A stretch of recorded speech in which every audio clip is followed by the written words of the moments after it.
And I recognize Ranking Member Comer to explain the resolution. Thank you, Madam Chair. This resolution of inquiry directs the Secretary of Treasury to send to the House of Representatives inflation impact analyses she possesses documenting the Biden administration's reckless and out-of-control spending. I absolutely support this resolution. Unfortunately, under the Biden administration, everyday Americans are struggling to afford groceries, rent, and energy in ways not experienced in decades. Thanksgiving will cost families about 20% more this year compared to last year. Throughout this Congress, as inflation continued to tick up month after month, Democrats spent more and more taxpayer dollars, trillions of dollars worth it.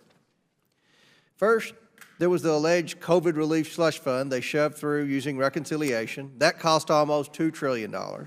And a lot of that COVID relief money is being used for just about everything but COVID relief. We warned against that when Democrats refused to put in any guardrails or strings attached. But don't worry, we're going to start doing a lot of oversight in January of how this money was spent and misspent. It's long overdue.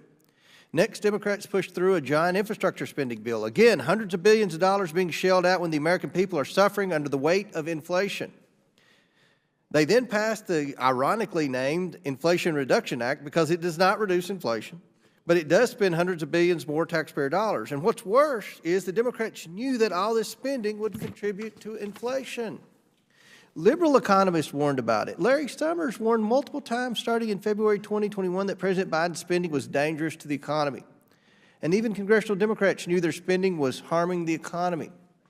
Representative Jim Clyburn recently admitted that they knew government spending for these alleged recovery programs would drive up prices. What an astounding admission. And sadly, there are no signs that inflation is receding, nor are there signs that the economy is recovering. Quite the opposite. That is why we need to pass this resolution of inquiry. By passing it, we will learn what the Biden administration knew and likely chose to ignore about the dangerous impact its spending packages would have on the American economy. I urge the chairwoman and our Democrat committee colleagues to join committee Republicans in supporting a sensible inquiry into how America has gotten into this mess. This is the House Oversight Committee, and this resolution represents a responsible step in conducting actual oversight over this administration's policy decisions. I yield back.